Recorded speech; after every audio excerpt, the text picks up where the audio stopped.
राधे राधे, जय श्री कृष्णा। आज मैं आपको बैसाख मास की व्रत की सभी कहानियाँ सुनाने जा रही हूँ। आपको एक ही जगह बैसाख मास के स्नान की सभी कहानियाँ मिलेंगी। अगर आप बैसाख स्नान कर रहे हैं तो आपको कहानी भी सुननी चाहिए। इससे व्रत के साथ में कहानी सुनने का पूरा फल मिलता है। चैत्र सुदी पूर्णिमा से बैसाख स्नान प्रारंभ हो जाता है।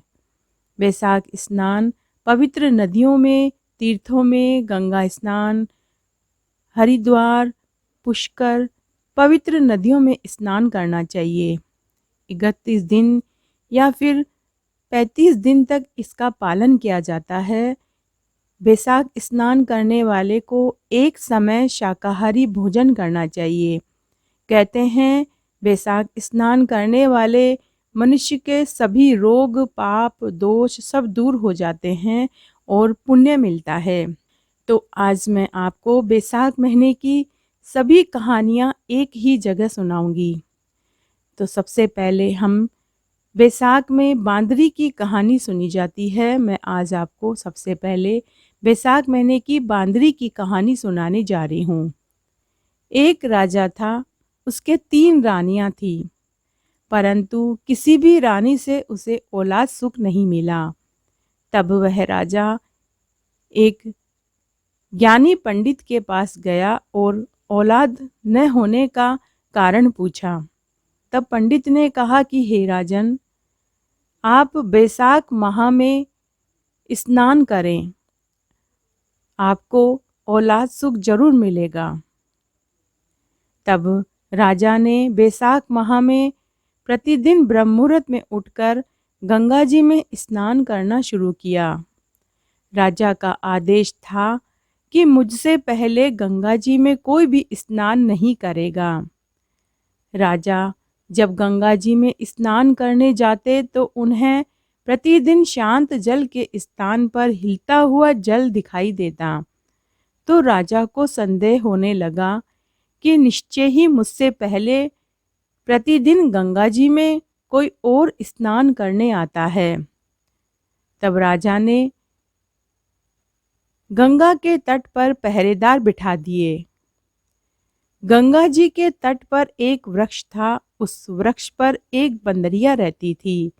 वह प्रतिदिन राजा के स्नान करने से पहले स्नान करके वृक्ष पर चढ़ जाया करती थी। इस प्रकार पूरा बैसाख माह व्यतीत हो गया। अंतिम दिन राजा के पहरेदारों ने देख लिया और उस बंदरिया को पकड़कर राजा के पास ले गए और पहरेदार राजा से बोले कि हे राजा जी, यह बंदरिया प्रतिदिन आपके स्नान करने से पहले गंगा जी में स्नान करती थी, इसलिए आज हमने इसे देख लिया, हम पकड़कर लाए हैं। आप आज्ञा दें, इसका क्या करना है। उधर राजा की प्रतिज्ञा थी कि यदि कोई स्त्री मुझसे पूर्व स्नान करती है तो मैं उससे विवाह करूंगा। इसलिए राजा को अपनी प्रतिज्ञा याद आई और राजा को बंदरी से विवाह करना पड़ा। बैसाख स्नान के पुण्य से बंदरी को गर्भ ठहर गया। 9 माह पूरे होने पर बंदरिया ने राजा से पूछा कि राजा जी, मेरे प्रसव के समय मेरी देखभाल कौन करेगा। तब राजा ने बंदरिया से कहा कि मैं आपके महल में एक घंटी लगवा देता हूँ। जब भी प्रसव पीड़ा हो तुम घंटी बजा देना, मैं संपूर्ण प्रबंध कर दूंगा। राजा की अन्य 3 रानियों को जब पता चला कि बंदरिया को गर्भ ठहर गया है तो उन्हें बंदरिया से ईर्ष्या होने लगी। भावी संतान का नाश करने हेतु उन्होंने अनेक योजनाएं बनाने लगी। जब उन्हें पता चला कि राजा ने बंदरिया के महल में घंटी बंधवाई है तो तीनों रानियां बंदरिया से मिलने उसके महल में गई। तीनों रानियों ने बंदरिया से पूछा कि जब तुम्हें प्रसव पीड़ा होगी तो तुम्हारी देखभाल कौन करेगा। बंदरिया ने पूरी बात बता दी कि जब मुझे प्रसव पीड़ा होगी तो राजा जी ने मेरे महल में ये घंटी बंधवाई है। तीनों रानियों ने बंदरिया से कहा कि तुम एक बार घंटी बजाकर देखो कि राजा जी आते हैं या नहीं। बंदरिया तो ठहरी पशु, उसे इंसानों जैसी चालाकी कहाँ आती थी। बेचारी ने घंटी बजा दी। घंटी बजाते ही राजा जी वहां आ पहुंचे। तीनों रानियां राजा को देखते ही हंसने लगी। जब राजा ने पूछा कि घंटी क्यों बजाई थी, तो तीनों रानियां बोली कि राजा जी यह तो पशु है, न जाने कितनी बार घंटी बजाएगी। उस समय राजा को बड़ा गुस्सा आया। राजा ने महल में से घंटी हटवा दी। उस घटना से बंदरिया को बहुत दुख हुआ। कुछ दिनों बाद बंदरिया को प्रसव पीड़ा शुरू हुई। तब बंदरिया ने रानी से पूछा कि अब मैं क्या करूं। तब रानियों ने कहा कि तुम आंखों पर पट्टी बांधकर सो जाओ। बंदरिया आंख पर पट्टी बांधकर सो गई और बैसाख माह के पुण्य प्रताप से उसे एक सुंदर पुत्र पैदा हुआ। शिशु के जन्म होते ही जैसे ही रानियों को बच्चे की रोने की आवाज़ आई, रानियों ने उस बच्चे को एक टोकरी में रखा और दासी को दे दिया और आदेश दिया कि इसे नदी में ले जाकर बहा दो और उस शिशु के स्थान पर यह पत्थर रख दो। जब राजा आए और उन्होंने पूछा कि बंदरिया को क्या हुआ, तब सभी रानियों और दासी ने कहा कि बंदरिया को पत्थर हुआ है। जब राजा ने सुना तो बहुत दुख हुआ। राजा मन ही मन सोचने लगे कि जब तीनों रानियों से औलाद सुख नहीं मिला तो फिर यह तो बंदरिया है, पशु है, इसके साथ क्या आशा लगाई जा सकती है। दूसरी तरफ दासी उस सुंदर शिशु को नदी में डुबोने के लिए गई तो उसे शिशु के ऊपर दया आ गई।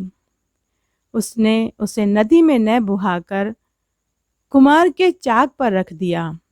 दूसरे दिन कुमार और कुमारिन चाक पर आए और वहां एक सुंदर शिशु को रोते हुए देखा तो कुमारिन ने उसे गले से लगा लिया। कुमार और कुमारिन निसंतान थे। कुमार और कुमारिन ने शिशु को अपने लिए भगवान की दी हुई भेंट समझा और वे बड़े प्यार से शिशु का पालन पोषण करने लगे।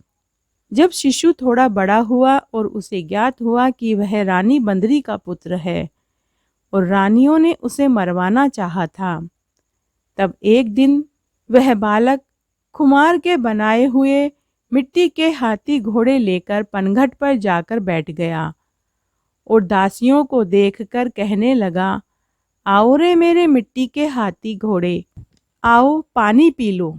जब दासियों ने यह बात सुनी तो वे हंसने लगी और वो बोली कि अरे ओ कुमार के लड़के, कभी मिट्टी के हाथी घोड़े भी पानी पीते हैं।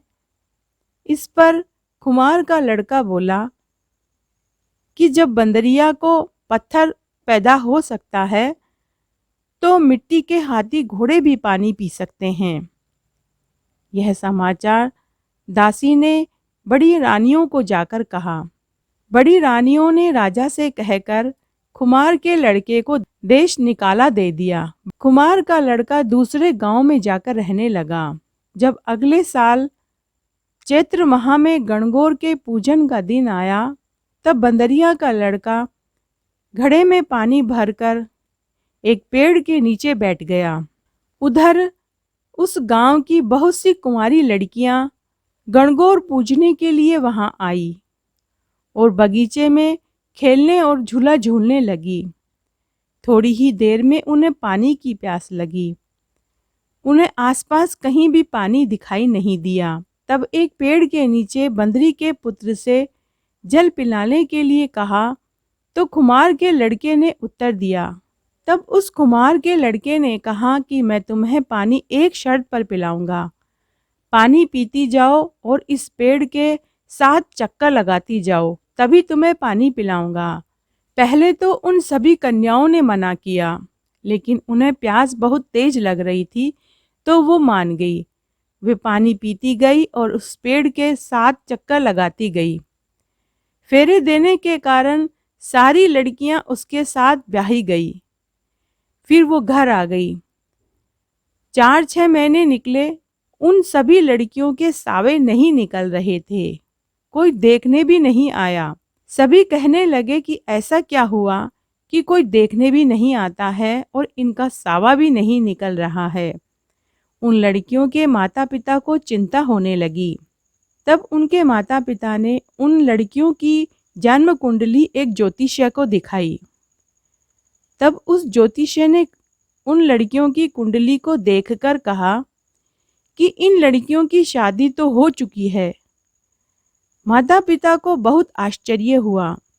माता पिता ने कहा कि हमारी लड़कियों की शादी कब और कैसे हुई, इस बारे में हमें कुछ भी नहीं मालूम। तब ज्योतिष्य ने उन्हें पूरी बात बताई। माता पिता वापस घर आए। घर आकर माता पिता ने अपनी लड़कियों से पूछा। तब डरती डरती लड़कियों ने पूरी बात बता दी। लड़कियों ने कहा कि हम सब ने कुमार के बेटे के चारों ओर 7 फेरे लिए थे। हमें पानी की बहुत प्यास लगी थी और उसने हमारे सामने यही शर्त रखी थी कि तुम पानी पीती जाओ और मेरे साथ इस पेड़ के 7 फेरे लो, तभी मैं पानी पिलाऊंगा। इसीलिए हमारा कोई सावा नहीं निकल रहा है, ना ही कोई लड़का हमें देखने आता है। उन लड़कियों के माता पिता कुमार के घर गए और बोले कि हमारी लड़कियां आपके बेटे के साथ फेरे खा चुकी है, इसलिए उनकी शादी तुम्हारे लड़के के साथ करनी पड़ेगी। कुमार बोला, मेरा बेटा इतनी लड़कियों से शादी करके कैसे संभालेगा? लड़कियों के माता पिता ने कहा, जिसने इनके साथ फेरे लिए हैं उसी से पूछो। कुमार ने अपने लड़के से पूछा तो लड़का बोला, पिताजी आप फिक्र मत कीजिए, मैं सब संभाल लूँगा। फिर उन सभी लड़कियों का विवाह कुमार के लड़के के साथ कर दिया गया। लड़कियों के पिता ने खूब दान दहेज दिया। साल भर में ही उन सभी पत्नियों से कुमार के लड़के को एक एक पुत्र हुआ। तब एक दिन कुमार ने मन ही मन सोचा कि मैं अपनी पत्नियों को और अपने बच्चों को अपने माता पिता से मिलवाने लेकर जाऊं। तब कुमार का लड़का अपनी सभी पत्नियों को साथ लेकर महल में अपनी माँ और राजा से मिलने पहुंचा। सब राजमहल पहुंच गए। कुमार के लड़के ने पहले ही सारी बातें अपनी पत्नियों को समझा दी थी कि महल में एक बंदरिया बैठी मिलेगी, तुम सब उसके पैर लगना और किसी भी रानी के पैर मत लगना। महल में पहुंचने के बाद कुमार की सभी पत्नियों ने वैसा ही किया। दूसरी बड़ी रानियों ने जब देखा तो उन्हें बहुत क्रोध आया और वो राजा से कहने लगी कि राजा जी, ये कुमार का लड़का बड़ा ही मस्करी कर रहा है। इसकी सभी औरतों ने बंदरिया के पैर लगी और हमारे नहीं। इसने हमारा अपमान किया है, इसे आप फांसी दे दीजिए। राजा ने कुमार के बेटे से पूछा तो कुमार के बेटे ने कहा कि राजा जी, मैं इस बानरी का बेटा हूँ। जब मैं पैदा हुआ था तो इन तीनों बड़ी रानियों ने मुझे दासी के साथ गंगा जी में डुबोने का आदेश दे दिया था, लेकिन दासी को मुझ पर दया आ गई और वह मुझे कुमार के चाक पर छोड़ आई। मुझे कुमार और कुमारी ने पाला पोसा है। तब राजा ने दासी को बुलाकर पूरी बात पूछी। दासी ने पूरी सच्ची बात बता दी। तब राजा ने तीनों बड़ी रानियों को देश निकाला दे दिया और बांदरी के बच्चे और बहुओं और पोतों को अपने साथ रख लिया। उन सभी लड़कियों को बैसाख स्नान का फल मिला। उनके सबके बेटे पोते हुए राजपाट हुआ। बानरी का बेटा राजकुमार की गद्दी पर बैठा। बानरी को बैसाख स्नान का फल मिला। जय हो बैसाख भगवान की, जय हो। घटती हो तो पूरी हो तो परवान चढ़े, भूले बिसरे नाम तेरे भंडार में भरे। इसके बाद बैसाख की हम दूसरी कहानी सुनेंगे। एक बार एक छोटा सा गांव था। उसमें एक पति पत्नी थे। पति जंगल में से लकड़ियां बीन कर लाता और शहर में बेचता, और उनसे जो पैसे मिलता उनसे वे घर का सामान खरीद कर लाता। आटा, दाल, तेल, चीनी, नमक, इस तरह वह घर का सौदा खरीद लेता था। इसी तरह उनका घर चल रहा था। बैसाख का महीना आया। गांव की सभी औरतें बैसाख स्नान कर रही थी। तब लकड़हारे की पत्नी ने देखा कि गांव की सभी औरतें बैसाख स्नान कर रही है। लकड़हारे की पत्नी का मन भी बैसाख स्नान करने का हुआ, तो वह भी सुबह ब्रह्म मुहूर्त में उठती, नदी पर स्नान करके आती, आंवला, पीपल, पथवारी सींचती, तुलसी जी को सींचती, तुलसी जी के दिया बत्ती करती, सूरज भगवान को अर्घ्य देती, गाय माता की कहानी सुनती, तुलसी माता की कहानी सुनती, बैसाख की कहानी सुनती।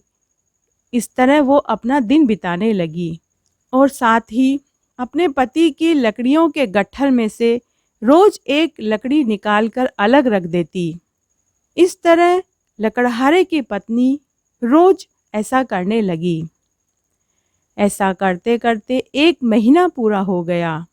तब लकड़हारे की पत्नी ने सोचा कि मैंने पूरे एक महीने बैसाख स्नान किया है, कोई दान पुण्य भी नहीं किया, क्यों न मैं 5 पंडितों को खाना खिला दूं। तब वह मन ही मन सोचने लगी कि 5 पंडितों को खिलाने के लिए घर में तो मेरे पास ना तो अन्न है और ना ही धन है। तभी उसे याद आया कि वो अपने पति की लाई हुई लकड़ियों में से रोज एक लकड़ी उठाकर वो अलग रख देती थी। तब उसने उन लकड़ियों का एक गट्ठर बनाया और बैसाख भगवान का नाम लिया और वो लकड़ियां बेचने निकल पड़ी।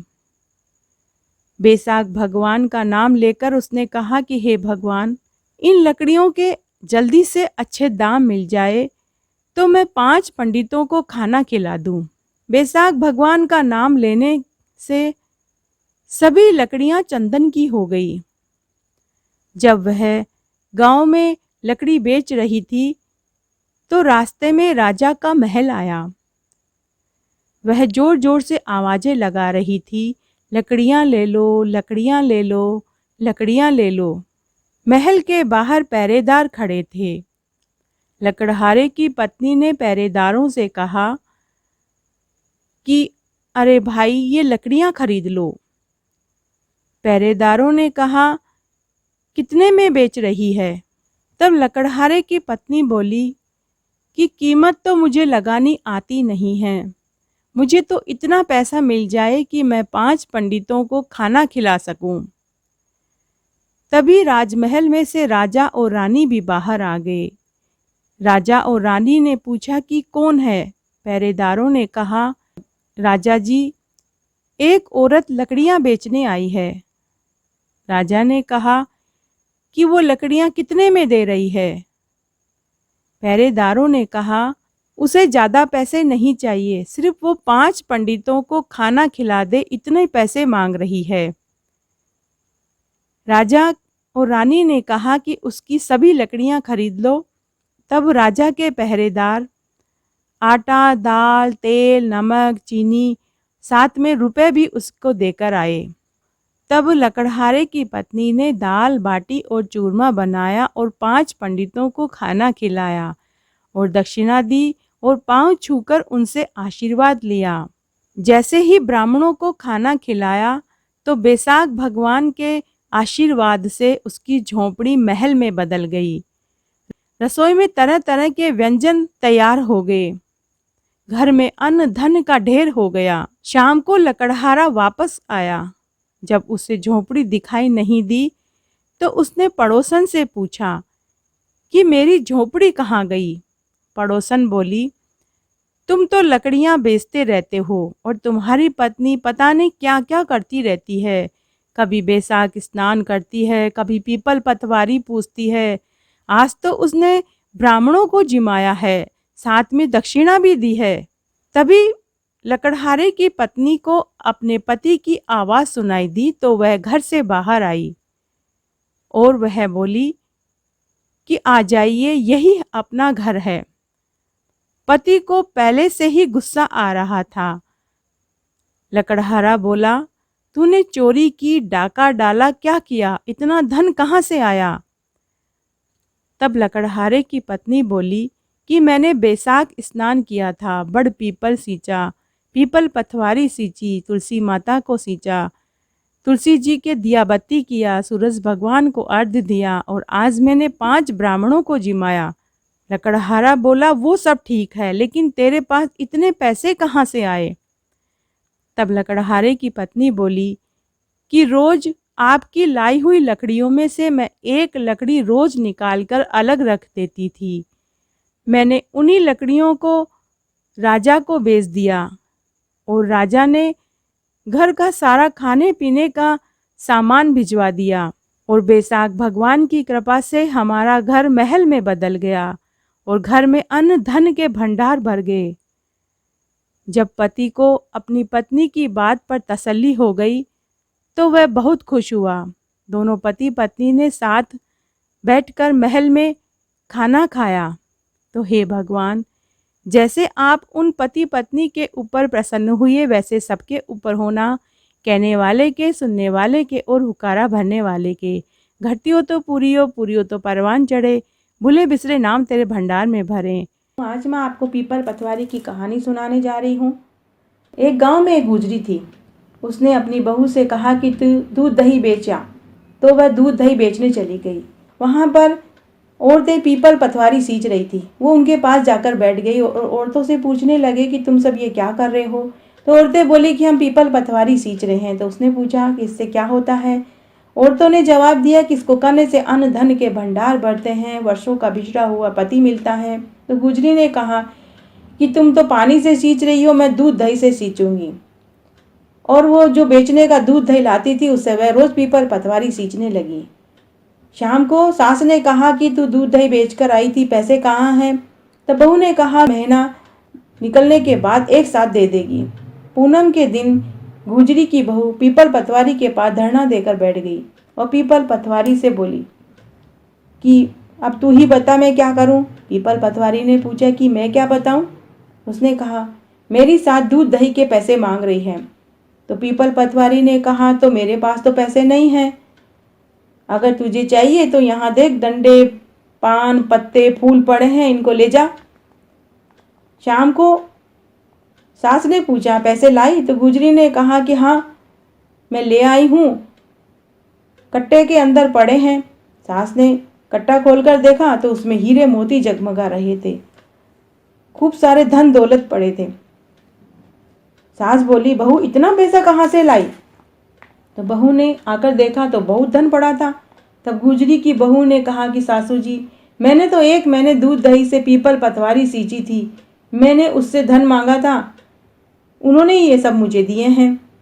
अब सासू जी ने कहा कि अब की बार मैं भी पतवारी सींचूंगी। सास दूध दही बेचने जाने लगी।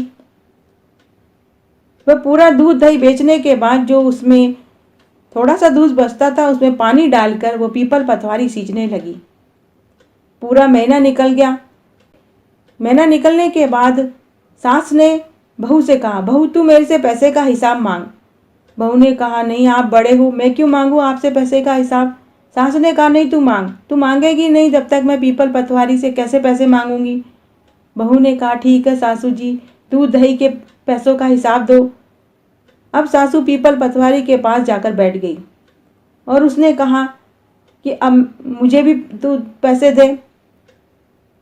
तो पीपल पतवारी ने कहा मेरे पास तो पैसे नहीं हैं, तो मैं अब अपनी बहू को क्या हिसाब दूं कि तेरी बहू यहाँ से ये उठाकर ले गई थी, तू भी उठाकर ले जा।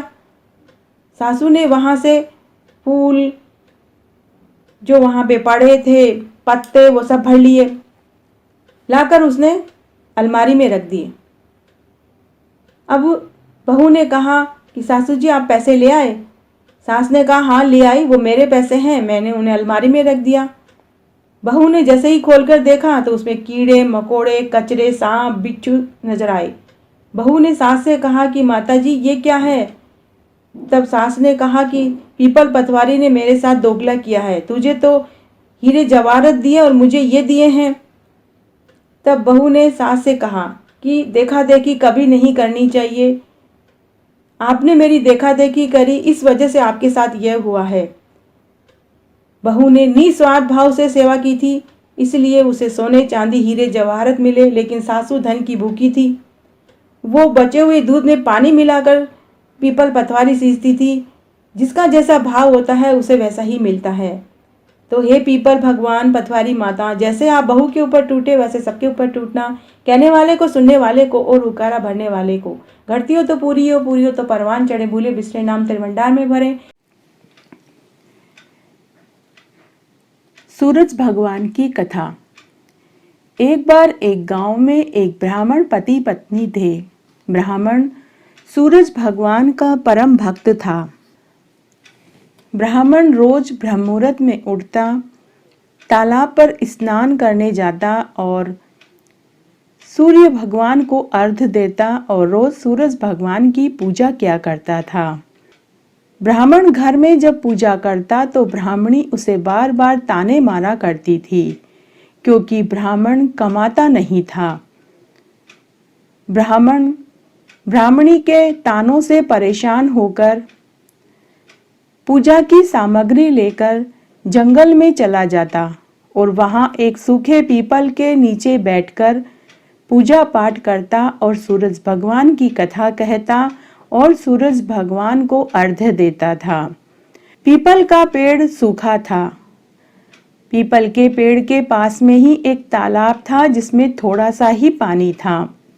ब्राह्मण तालाब में से जल लेता और सूरज भगवान को जल चढ़ाया करता था। सूरज भगवान को अर्घ्य देने वाला पानी थोड़ा सा पीपल में जाता और थोड़ा सा तालाब में जाता था। इस तरह वह रोज जंगल में उसी सूखे पीपल के पेड़ के नीचे बैठकर सूरज भगवान की कथा कहता और अर्घ्य देता था। इस तरह पूजा करते करते 1 महीना हो गया। 1 महीने के अंदर ही पीपल का पेड़ हरा भरा हो गया और तालाब में भी लबालब जल भर गया।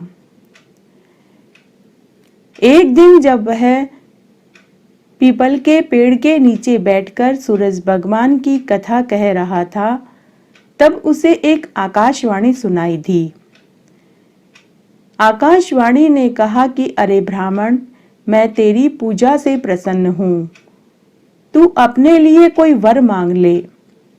ब्राह्मण घबरा गया, क्योंकि उसने लोगों से सुना था कि पीपल के पेड़ में भूत रहते हैं।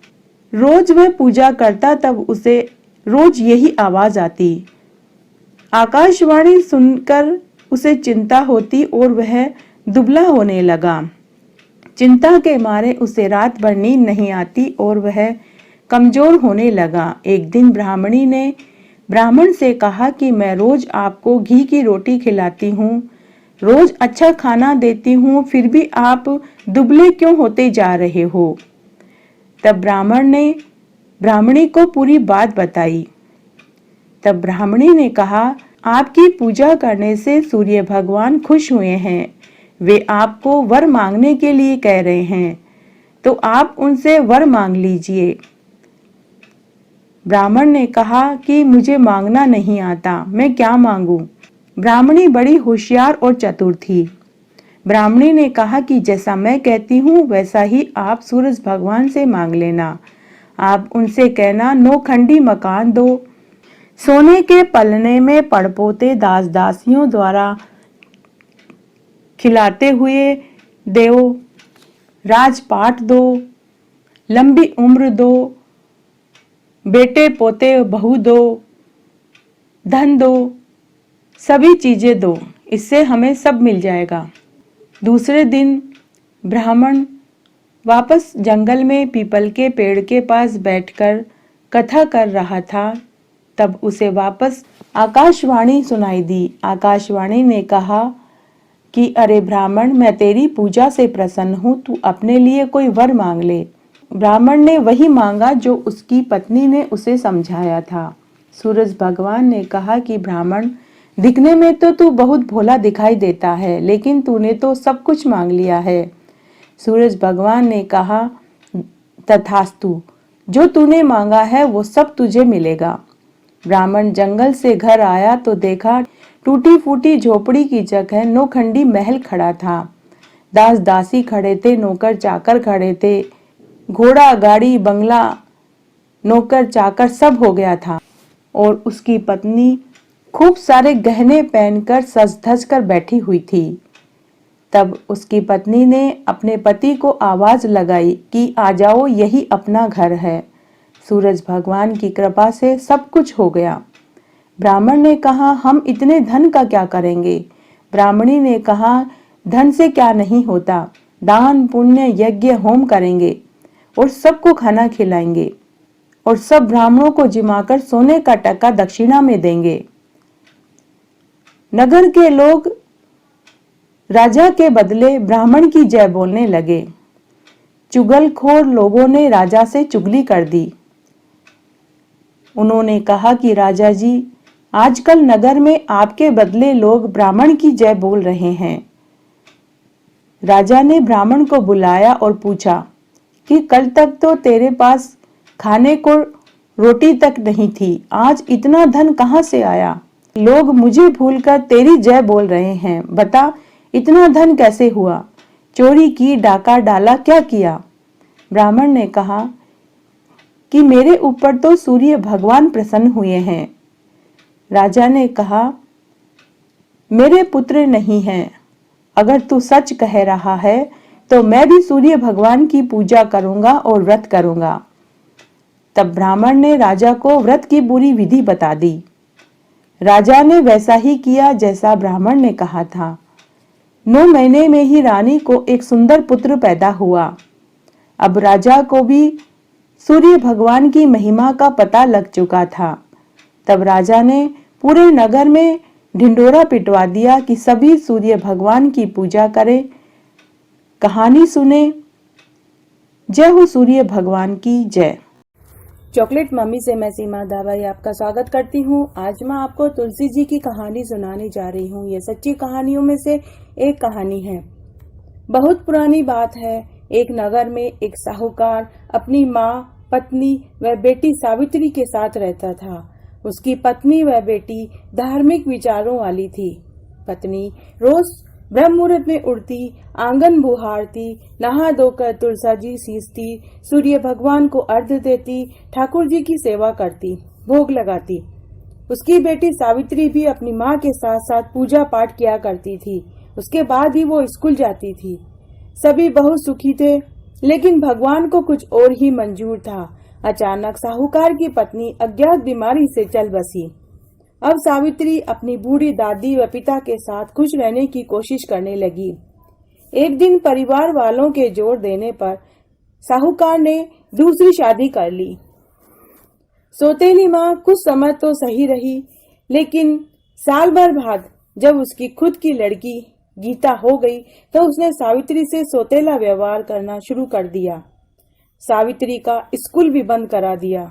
उससे घर का सारा काम करवाती, रोटी, झाड़ू, पोछा, बर्तन, कपड़े सभी काम करवाती, लेकिन सावित्री कुछ नहीं बोलती।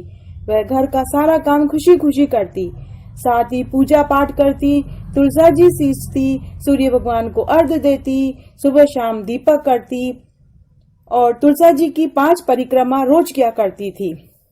सुबह शाम ठाकुर जी को भोग लगाती, रोज सुबह सूर्य भगवान को अर्घ्य देती।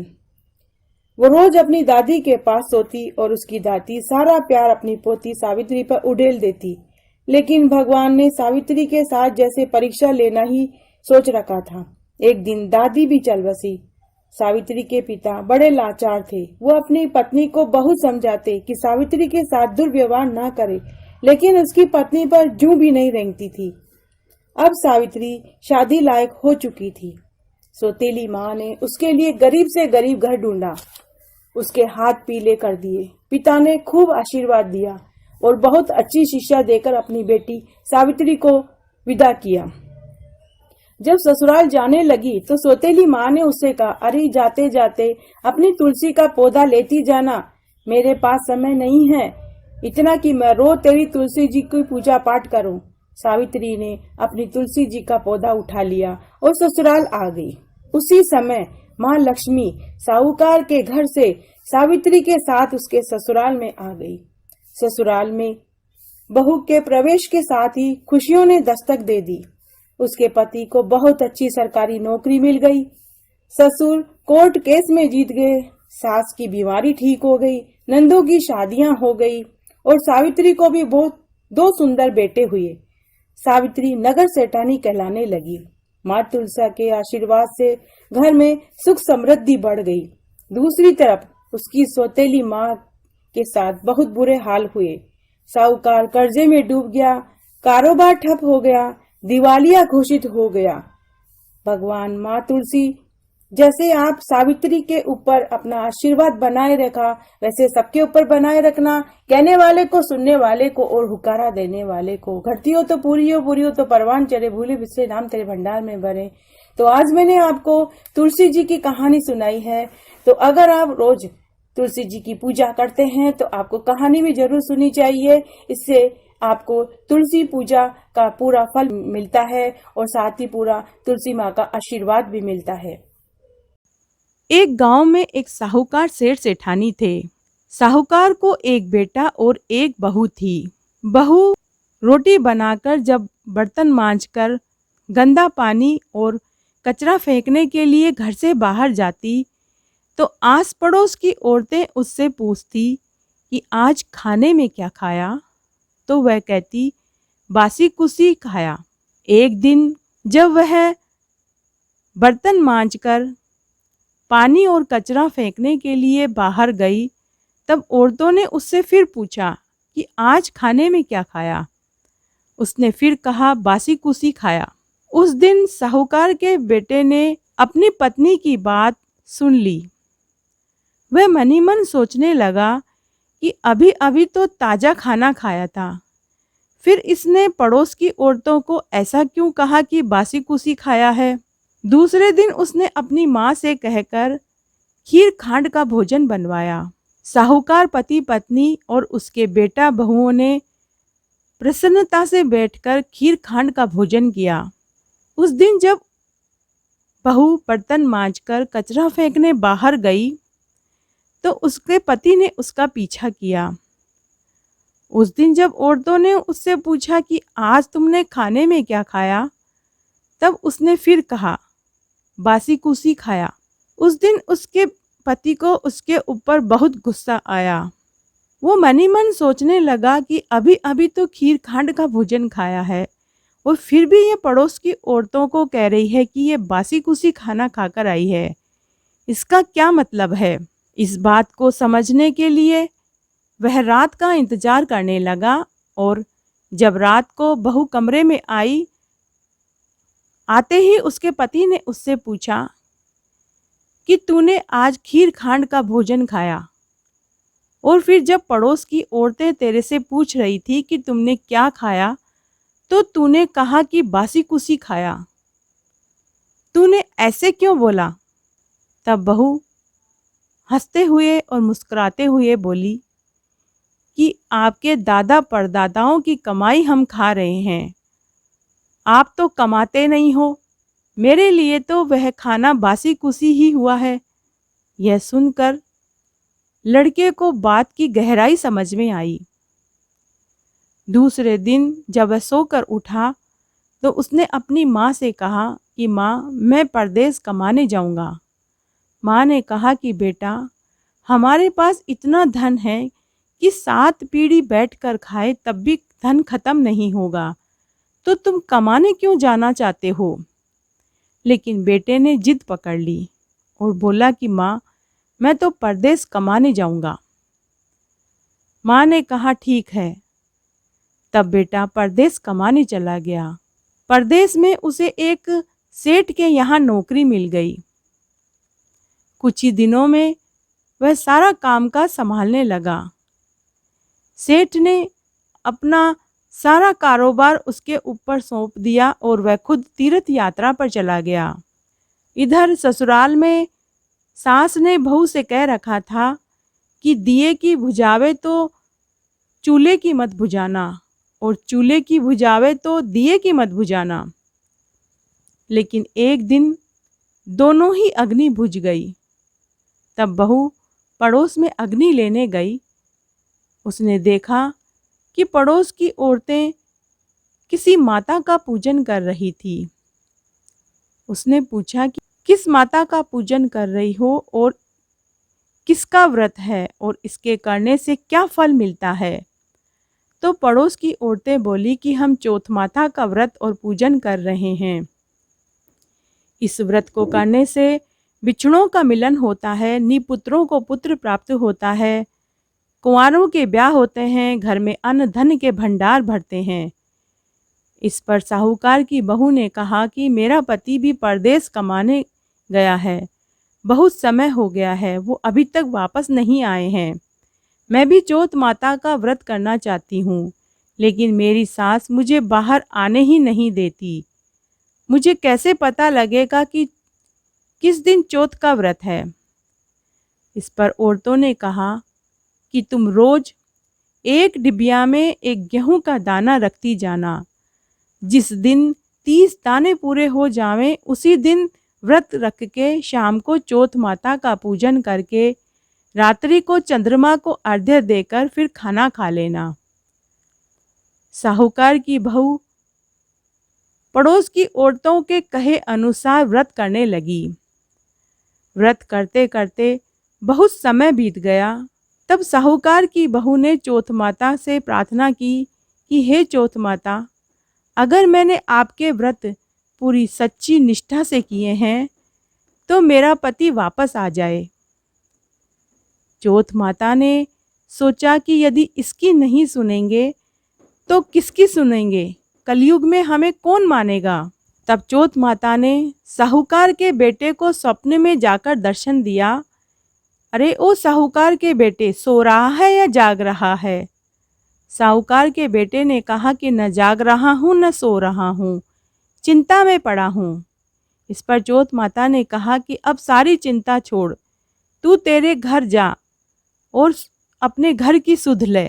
साहूकार के बेटे ने कहा कि कैसे जाऊं, मेरा कारोबार तो बहुत फैला हुआ पड़ा है, किसी से उधारी वापस लेनी है, किसी को वापस पैसे चुकाने हैं। तब चौथ माता बोली कि तू सुबह नहा धोकर दुकान पर जाना और चौथ बिंदायक का नाम लेकर घी का दीपक जला देना, तेरा सारा काम सुलझ जाएगा। सुबह वह उठा, नहा धोकर जैसा चौथ माता ने कहा था उसने वैसा ही किया। साहूकार के बेटे ने चौथ बिंदायक का नाम लिया और दुकान में जाते ही घी का दीपक जला दिया। देखते ही देखते सारा हिसाब किताब हो गया। जिनसे उधार लेना था उनसे वापस, उनके पैसे वापस आ गए, जिन्हें चुकाना था वो चुका दिए, सारा हिसाब बराबर हो गया। तब साहूकार के बेटे ने सेठ जी से घर जाने की इजाज़त मांगी। सेठ जी ने उसे बहुत सा धन देकर विदा कर दिया। जब साहूकार का बेटा वापस घर आ रहा था तो रास्ते में एक सांप पड़ा था। साहूकार के बेटे से सांप को ठोकर लग गई। सांप को गुस्सा आ गया। उसने कहा कि मैं तो अपनी 100 साल की उम्र पूरी करके मुक्ति पाने के लिए जा रहा था, तूने बाधा डाल दी, अब मैं तुझे डसूंगा। इस पर साहूकार के बेटे ने कहा कि मैं 12 साल से मेरी माँ, पत्नी और पिताजी से मिलने जा रहा हूँ, मैं उनसे मिल लूँ, उसके बाद तुम मुझे डस लेना। तब सांप बोला कि तू घर जाकर पलंग पर सो जाएगा। तब उसने कहा कि मैं चद्दर नीचे लटका दूंगा, तुम चद्दर पे चढ़कर खाट पर चढ़ जाना और मुझे डस लेना। साहूकार का बेटा घर आया। घर आने के बाद वह उदास बैठा था। बेटा कुछ नहीं बोला। साहूकार और साहूकारनी ने अपने बेटे से उदासी का कारण पूछा, लेकिन बेटा कुछ नहीं बोला। साहूकार की बहू बड़ी ही होशियार थी। उसे सारी बातों का पता था। उसने कमरे की एक सीढ़ी पर दूध, दूसरे पर चूरमा, तीसरी सीढ़ी पर बालू रेत और फिर इत्र, फूल आदि सातों सीढ़ियों पर 7 वस्तुएं रख दी। आधी रात को फुफकारता हुआ सांप आया। सभी वस्तुओं का आनंद लेते हुए खुश हुआ, लेकिन वचनों से बंधा हुआ था, सो डसना तो था ही। विनायक जी ने सोचा कि इसकी रक्षा नहीं करेंगे तो कलयुग में हमें कौन पूजेगा। चौथ माता तलवार बनी और विनायक जी ढाल बने और जैसे ही सांप डसने लगा उसे मार दिया। साहूकार के बेटे को नींद नहीं आ रही थी। सांप के मरते ही उसने अपनी पत्नी को उठाया और चौपड़ पासा खेलने लगे। सुबह देर तक जब बेटा बहू नहीं उठे तो माँ ने कहा कि बेटा तो थका हुआ था पर बहू क्यों नहीं उठी। साहूकार और साहूकारनी ने जाकर देखा तो वहाँ खून ही खून फैला पड़ा था। तब साहूकारनी जोर जोर से चिल्लाने लगी कि मेरे बेटे बहू को किसी ने मार डाला। तब कमरे के अंदर से बेटा बोला कि माँ, हमारा बेरी दुश्मन मारा गया है, यहाँ सफाई कराओ तब हम बाहर आएंगे। माँ ने पूरी सफाई करवाई और वे बाहर आए। तब बेटे ने अपनी माँ से पूछा कि माँ, मेरे पीछे से किसी ने कोई धर्म कर्म किया था या कोई व्रत किया था। तब माँ ने कहा कि बेटा, मैंने तो कोई व्रत उपवास नहीं किए, ना ही मैंने कोई धर्म कर्म किया। तब साहूकार की बहू बोली कि मैंने किया था। सास ने कहा कि तूने कब किया? तुझे मैं रोज 4 समय का खाना देती थी। बहू बोली, मैं हर महीने में एक चौथ का व्रत करती थी। सुबह का खाना मैं पानी वाली को देती थी, दूसरे समय का खाना मैं गाय के बछड़े को खिलाती थी, तीसरी बार का खाना मैं उठियाणे में गाड़ देती थी और चौथी बार का खाना मैं चंद्रमा को अर्घ्य देकर खाती थी। और हर महीने बनिए की दुकान पे से घी और गुड़ भी मंगवाया था। अगर आपको विश्वास नहीं है तो आप जाकर देख लीजिए। सास ने पानी वाली से पूछा तो उसने कहा कि महीने के एक दिन यह रोटी मुझे देती थी। बछड़े से पूछा तो उसके मुंह से फेफ के फूल गिरने लगे। उठियाणे को खोदा तो उसमें सोने की रोटी मिली। बनिए से पूछा तो उसने भी कहा कि महीने में एक बार मेरे यहाँ से घी और गुड़ जाता था। फिर बहू ने कहा कि मुझे अब बैसाख की चौथ का उद्यापन करना है। सास और बहू ने चौथ माता के व्रत का उद्यापन खूब धूमधाम से किया। सभी बहन बेटियों को, नाते रिश्तेदारों को, भांजे भांजियों को, दोते दोतियों को और गांव परिवार के सभी लोगों को बुलाया गया। हे चौथ माता, जैसा आप साहूकार की बहू के ऊपर प्रसन्न हुई, उसकी सभी मनोकामनाएं आपने पूरी की, वैसे सबकी करना, कहने वाले की, सुनने वाले की और हुकारा भरने वाले की। घटती हो तो पूरी हो तो परवान चढ़े, भूले बिसरे नाम तेरे भंडार में भरे। धन्यवाद। विनायक जी की एक पौराणिक कहानी सुनाने जा रही हूँ। कहानी इस प्रकार है। एक बार एक गांव में एक बुढ़िया माई थी। बुढ़िया माई के कोई औलाद नहीं थी, इसलिए उसने एक मूसा पाल रखा था। मूसा अर्थात चूहा। एक बार गांव में राजा के बेटे की शादी थी। गांव में सब घरों में से एक न एक बारात में जा रहा था। गांव में सब घर में से राजा का ऐलान था कि एक बाराती बारात में जाएगा। गांव वालों ने डोकरी से पूछा, तेरे घर से कौन जाएगा बारात में? बुढ़िया माई बोली, मेरा तो कोई नहीं है, मेरा तो सब कुछ यह मूसा ही है, आप इसे ले जाओ।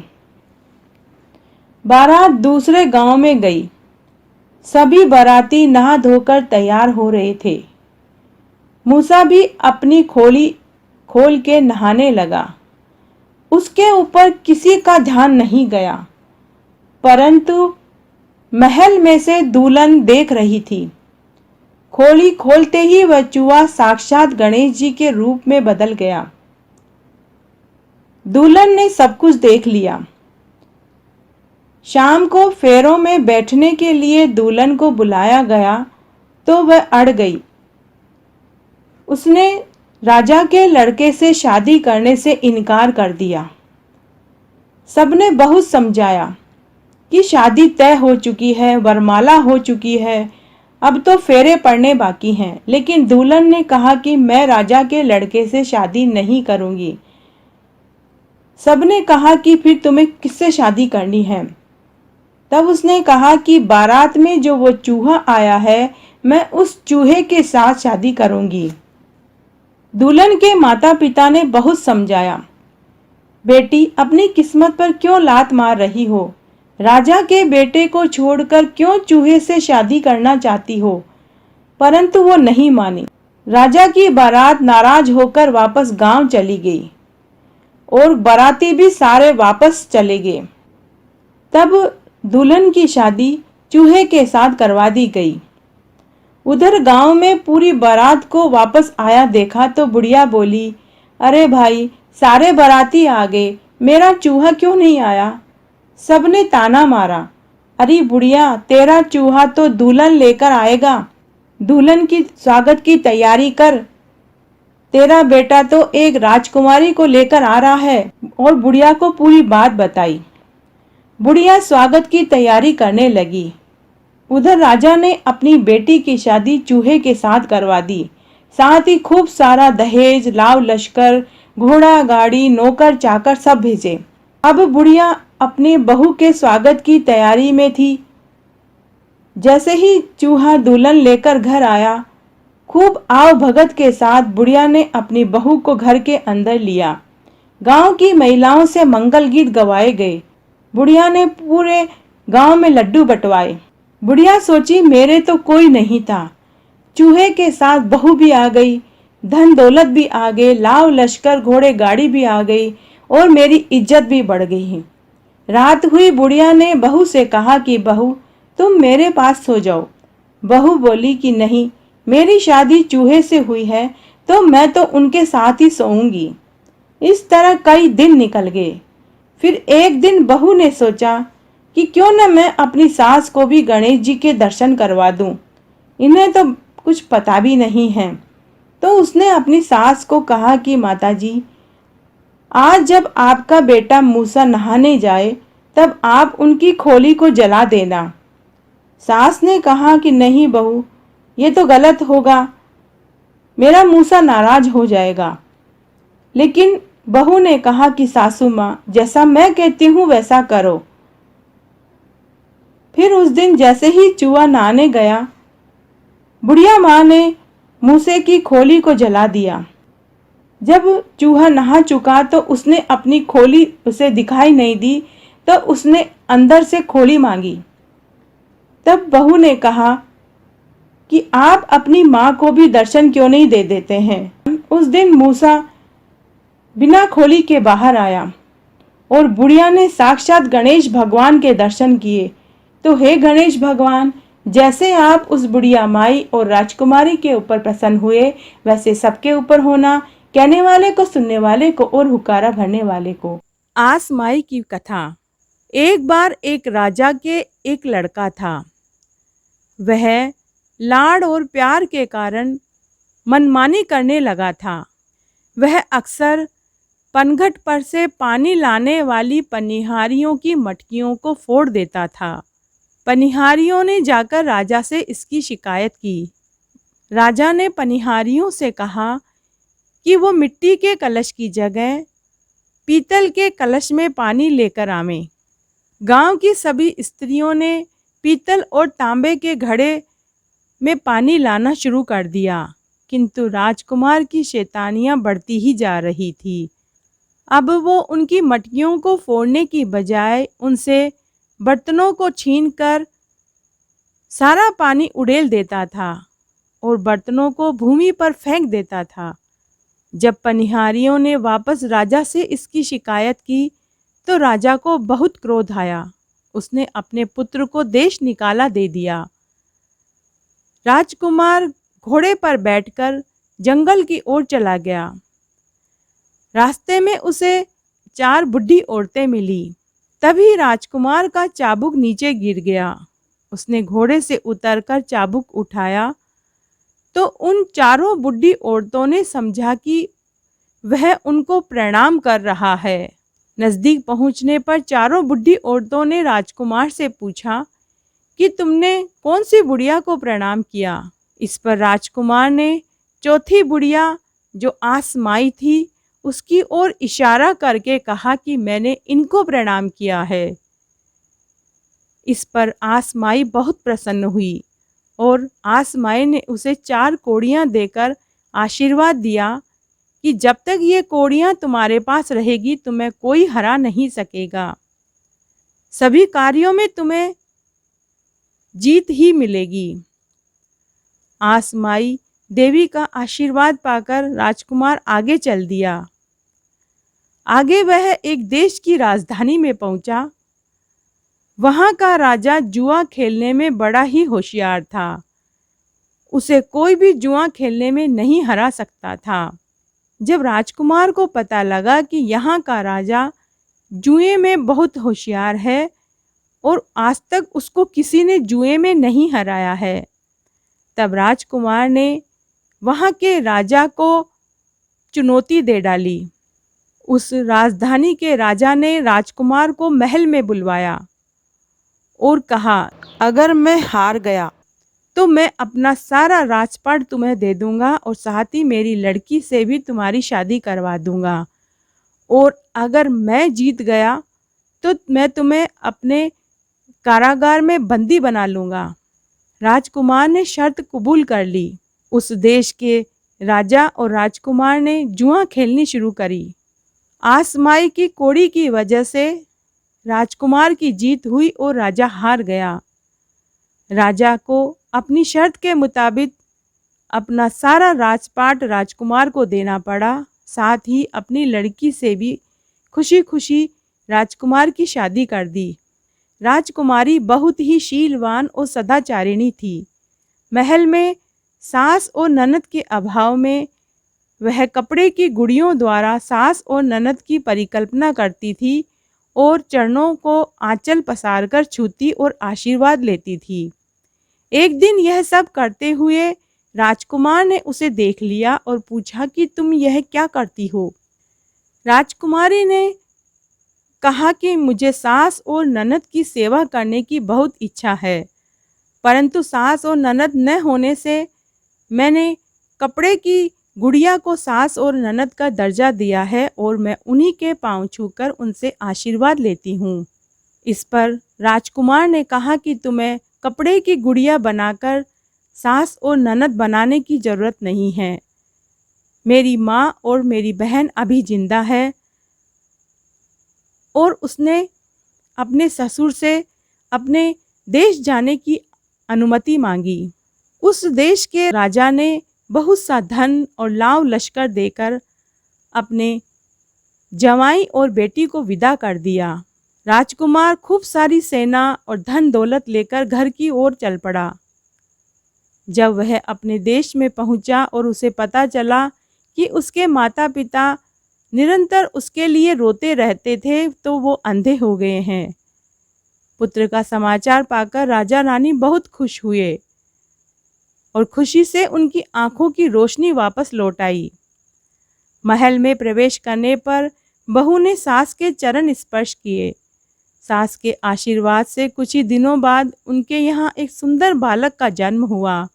आसमाई की कृपा से राजा रानी के सारे संकट दूर हो गए और उसी समय से आसमाई की पूजा और व्रत का विधान भी शुरू हो गया। तो इस प्रकार आज मैंने आपको आसमाई की एक पौराणिक कहानी सुनाई। आशा करती हूँ आपको ये जरूर पसंद आएगी। धन्यवाद। चौथ माता की पूजन की सामग्री बता रही हूँ। सबसे पहले चौथ माता की पूजा करते समय हल्दी, कुमकुम, मेहंदी, लच्छा, गुड़, घी का दीपक, 5 लड्डू, चौथ माता के लिए कसुम्बल, पुष्प आदि लेते हैं। पाटे के ऊपर विनायक जी और चौथ माता मांडकर पूजा करते हैं। कहानी सुनते हैं। कहानी सुनने के बाद हाथ में जो गेहूं के दाने लेते हैं उन दानों को पल्लू से बांध लेते हैं और फिर 2 दाने लेकर गणेश जी की कहानी सुनते हैं। फिर उन 2 दानों को सूरज जी को अर्घ्य देकर छोड़ देते हैं और शाम को चंद्रमा आने से पहले जागता लिया जाता है। उस जागते में हलवा, खीर, मावे की मिठाई, लापसी का भोग लगाया जाता है और उसी प्रसाद को व्रत खोलते समय खाया जाता है। उस समय जो लोटा पानी का रखा जाता है, उस पानी से रात को चंद्रमा को अर्घ्य दिया जाता है। अर्घ्य देते समय क्या बोलते हैं वो मैं अब आपको बताती हूँ। तब हर महीने की चौथ का नाम बदल देते हैं, जैसे बैसाख की चौथ, कार्तिक की चौथ, या हर महीने की चौथ का व्रत करते हैं तो उस महीने की चौथ का नाम ले लेते हैं और बोलते समय यह बोला जाता है, चांदा हेलो उगियो हरिया बांस कटाए, साजन उबा बारने आखा पाती लाए, सोना की सी सांकली मोत्या को सोहार, चौबाती को दीवलो 4 पहर की रात, आम तले मारो सासरो नीम तले मारो पीर, बैसाख चौथ का चांदने अरग देवता जीवो वीर भरतार। अक्षय तृतीया की एक पौराणिक कथा इस प्रकार है। प्राचीन काल में एक बहुत निर्धन, सदाचारी, देवताओं में श्रद्धा रखने वाला एक धार्मिक प्रवृत्ति वाला वेश्य था। वह बहुत गरीब था, हमेशा व्याकुल रहता था। उसे किसी ने आखा तीज का व्रत करने की सलाह दी। उसने फिर आखा तीज का व्रत किया और गंगा में विधि पूर्वक स्नान किया, देवी देवताओं की पूजा की, गोले के लड्डू, पंखा, जल से भरा हुआ मटका, जौ, गेहूं, नमक, सत्तू, तरबूज, आम, केरी, दही, चावल, गुड़, सुवर्ण और वस्त्र, कंबल ब्राह्मणों को दान में दी, मंदिरों में सीधा दिया। उसकी स्त्री बार बार उसे मना करती थी कि ऐसे सब कुछ मत करो, इससे तो हमारा घर खाली हो जाएगा। कुटुंबजनों ने भी उसे मना किया, लेकिन उसने किसी की नहीं सुनी। एक तो बुढ़ापा, दूसरा वह अक्सर बीमार रहता था, लेकिन फिर भी उसने धर्म, कर्म और दान पुण्य से मुंह नहीं मोड़ा। इसका फल उसे मिला।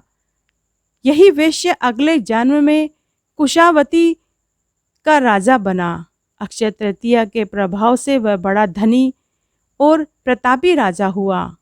वैभव, इज्जत, धन संपदा खूब मिली। इतना सब कुछ मिलने के बाद भी वह कभी भी धर्म से विचलित नहीं हुआ। तो आखा तीज का व्रत करने से और इस दिन दान पुण्य करने से मनुष्य को कई गुना होकर वापस फल मिलता है। तो इस प्रकार आज मैंने आपको यह एक पौराणिक कहानी सुनाई। अगर आपको यह कहानी अच्छी लगे तो अपनी राय जरूर देवें। धन्यवाद। धर्मराज जी की कहानी। एक बार एक राजा के 2 रानियां थी। बड़ी रानी रोज धर्मराज जी की कहानी सुनती थी और रोज 2 मुट्ठी ज्वार चिड़ी कबूतरों को डालती थी। तब एक दिन राजा ने अपनी दोनों रानियों से पूछा कि तुम किसके हिस्से का खाती हो। छोटी रानी बड़ी ही चापलूसी वाली थी। छोटी रानी ने झट से कहा कि राजा जी, मैं तो आपके हिस्से का खाती हूँ। तब बड़ी रानी से राजा ने पूछा तो बड़ी रानी ने कहा कि राजा जी, मैं तो अपने कर्म का खाती हूँ। तब राजा को बहुत गुस्सा आया। राजा ने कई बार बड़ी रानी से पूछा, लेकिन हर बार बड़ी रानी ने एक ही जवाब दिया कि मैं तो अपने हिस्से का खाती हूँ और अपने कर्म का खाती हूँ। राजा ने कहा कि मैं 1-2 दिन भी तुम्हें खाना ना दूं तो तुम कहाँ से खाओगी। तो बड़ी रानी ने कहा कि राजा जी, मेरे धर्मराज जी देखते हैं, वो ही देंगे। उनके खाते में सबका लेखा जोखा लिखा रहता है। तब राजा ने मंत्रियों से कहकर बड़ी रानी को एक पुरानी हवेली में भेज दिया और बड़ी रानी की देखभाल के लिए एक दासी को भेज दिया। बड़ी रानी दासी के साथ पुरानी हवेली में रहने लगी। हवेली में जाने के बाद भी बड़ी रानी ने धर्मराज जी की कहानी सुननी बंद नहीं की। हवेली में जाने के बाद बड़ी रानी ने धर्मराज जी की कहानी सुनी तब वह रसोई में गई तो वहां 2 थालों में खाना रखा हुआ था। रानी ने उसमें से एक थाल दासी को दे दिया और एक थाल खाने का उसने खुद ले लिया, जिसमें से उसने एक रोटी गाय को, एक कुत्ते को और एक रोटी के 2 टुकड़े कर कर चिड़ी कबूतरों को डाल दिया और शेष खाना उसने खुद खा लिया। इस तरह फिर कई दिन निकल गए। धर्मराज्य की कृपा से बड़ी रानी के पास सुबह शाम 2 थालों में खाना आने लगा। तब एक दिन राजा ने अपने मंत्री से कहा कि मंत्री, तुम पुरानी हवेली में देख कर आओ कि बड़ी रानी और दासी जिंदा है या मर गई। जब मंत्री पुरानी हवेली में बड़ी रानी और दासी को देखने गया तो उसे बड़ा आश्चर्य हुआ। पुरानी हवेली तो बिल्कुल नई जैसी दिख रही थी। उनके पास खूब धन दौलत, खूब सुख और वैभव और समृद्धि उसने देखी। खूब अच्छे बाग बगीचे भी वहां लग गए थे। मंत्री ने जाकर राजा को पूरी बात बताई। तब राजा और छोटी रानी मंत्रियों के साथ पुरानी हवेली में बड़ी रानी के पास आए और इसका कारण पूछा। बड़ी रानी सभी को साथ लेकर तुलसी क्यारे के पास लेकर गई, गाय के गुआड़े में लेकर गई, जहां वह चिड़िया को रोटी देती थी वहां लेकर गई। सब जगह हीरे मोती बिखरे हुए पड़े थे। तुलसी का क्यारा हीरे मोती से जगमग कर रहा था। गाय के गुआड़े में गाय का गोबर सोने में बदला हुआ था। जहां चिड़ी कबूतरों को वो दाना पानी देती थी तो चिड़ी कबूतरों की बीट सोने में बदली हुई थी। तब एक समझदार मंत्री ने राजा से कहा कि राजा जी, यह सब कुछ तो बड़ी रानी के सत का प्रताप है। जय हो धर्मराज की। सब कुछ धर्मराज की कहानी कहने सुनने के प्रताप का फल है। तब राजा ने भी अपनी भूल मानी। तब राजा और छोटी रानी ने बड़ी रानी से क्षमा मांगी। उसके बाद राजा ने बड़ी रानी को पूरे आदर और सम्मान के साथ महल में लेकर आया और पूरे राज्य में ये ऐलान करवा दिया कि सभी धर्मराज्य की कहानी कहेंगे और सुनेंगे। तब राजा अपनी दोनों रानियों के साथ धर्मराज्य की कहानी कहता और सुनता और वे इस जीवन का सुख भोगकर बैकुंठ को प्राप्त हुए। जय हो धर्मराज्य की जय। पोपाबाई की कहानी। एक बार एक बुढ़िया माई थी। उसने अपने जीवन काल में सभी व्रत और उपवास और दान पुण्य किए, लेकिन उसने पोपाबाई का व्रत नहीं किया। जब उसकी मृत्यु हुई तो उसके परिवार वाले उसे अंतिम संस्कार के लिए शमशान में ले गए और उसकी आत्मा निकलकर यमपुरी के लिए चल पड़ी। तब यमदूत बोले कि बुढ़िया माई, तुमने धरती माता की कहानी सुनी थी? तब बुढ़िया माई ने कहा कि सुनी थी। तब यमदूत बोले कि तू अब धरती माता को याद कर। तब बुढ़िया माई ने धरती माता को याद किया। तब धरती माता ने बुढ़िया माई को धरती पर पांव टेकने दिया। थोड़ा आगे चलने पर वैतरणी नदी आई। यमदूत वापस बोले, बुढ़िया माई, तूने अपने जीवन काल में गौ दान किया था, गाय को रोटी पानी खिलाया था। बुढ़िया ने अपने धर्म कर्म को याद किया। तब वहां एक गाय आ गई। बुढ़िया माई ने गाय की पूंछ पकड़कर वैतरणी नदी पार कर ली। आगे चलने पर राम द्वार आया। यमदूत बोले, बुढ़िया माई, राम लक्ष्मण और सीता माता की कहानी सुनी थी? बुढ़िया माई ने वापस अपनी धर्म कर्म को याद किया। तब उसके लिए राम द्वार खुल गया। इस तरह चलते चलते यमलोक आ गया। तब यमदूत बोले कि बुढ़िया माई, धर्मराज जी की कहानी सुनी थी? तो बुढ़िया ने वापस से अपना धर्म याद किया। तब यमलोक का द्वार भी खुल गया। आगे चलने पर पोपाबाई की नगरी आई। यमदूत बोले कि बुढ़िया माई, पोपाबाई की कहानी सुनी थी? तब बुढ़िया माई ने कहा कि नहीं, मैंने पोपाबाई की कहानी नहीं सुनी। तब यमदूत बोले कि बुढ़िया, फिर तुझे मोक्ष नहीं मिल सकता। तेरी आत्मा इधर उधर भटकती ही रहेगी। तुझे आगे जाने का रास्ता नहीं मिलेगा। तब बुढ़िया ने कहा कि मुझे आप 5 दिन के लिए वापस धरती पर छोड़ दीजिए। मैं पोपाबाई की बात सुनकर उद्यापन करके वापस आऊंगी। तब उसके जीव को उसके शरीर में छोड़ दिया गया। नीचे बुढ़िया को जलाने की तैयारी हो रही थी। तभी उसके शरीर में हलचल हुई। वहां खड़े सभी लोग डर गए। बड़े बुजुर्गों ने बुढ़िया को अंत्येष्टि के खाट पर से उसे नीचे उतारा। बुढ़िया ने अपने बेटा और पोतों को पूरी बात बताई। तब उसके घर वाले उसे बैंड बाजों के साथ वापस घर लेकर आए। आते ही उसने एक ब्राह्मण को बुलाया और पोपा बाई की कहानी सुनी। लेख राय राय रो और राज पोपा बाई रो। लेख राय राय रो और राज पोपा बाई रो। 5 दिन तक उसने पोपा बाई की कहानी सुनी और फिर उसका उद्यापन किया। उद्यापन में उसने 2 कांसे के कटोरे लिए, जिसमें एक में उसने तिल भरा और दूसरी में राई भरी, और दोनों के ऊपर 21-21 रुपए रखकर मंदिर में चढ़ा दिया। उसके 2 दिन बाद ही बुढ़िया मर गई। बुढ़िया को लेने के लिए इस बार देव विमान आया। खुद पोपा बाई ने बुढ़िया का स्वागत किया। इस तरह बुढ़िया माई की मुक्ति हुई और उद्धार हुआ। धर्मराज्य की कहानी के साथ पोपा बाई की कहानी जरूर सुननी चाहिए। आज मैं आपके लिए पीपल पूर्णिमा की बैसाख में सुनी जाने वाली एक कहानी लेकर आई हूँ। आज मैं आपको बैसाख पूर्णिमा की एक कथा सुनाने जा रही हूँ। बैसाख की सत्यनारायण व्रत कथा सुनाने जा रही हूँ। अगर आप बैसाख पूर्णिमा का व्रत करते हैं तो कथा जरूर सुननी चाहिए। इससे व्रत के साथ में कहानी सुनने का पूरा फल मिलता है। कहानी हमेशा पूरी सुननी चाहिए। अधूरी कहानी सुनने से मनुष्य को व्रत का पूरा फल नहीं मिलता। बैसाख मास बहुत ही पवित्र बताया गया है। बैसाख मास की महिमा कार्तिक और माघ मास की महिमा के बराबर ही बताया गया है। बैसाख मास में पीपल की पूजा अवश्य करनी चाहिए और पीपल पूर्णिमा का व्रत भी करना चाहिए। इससे अनन्य गुना फल मिलता है। बैसाख मास की पीपल पूर्णिमा की कहानी इस प्रकार है। एक गांव में एक ब्राह्मण पति पत्नी अपने 4 बेटों व एक बेटी के साथ रहते थे।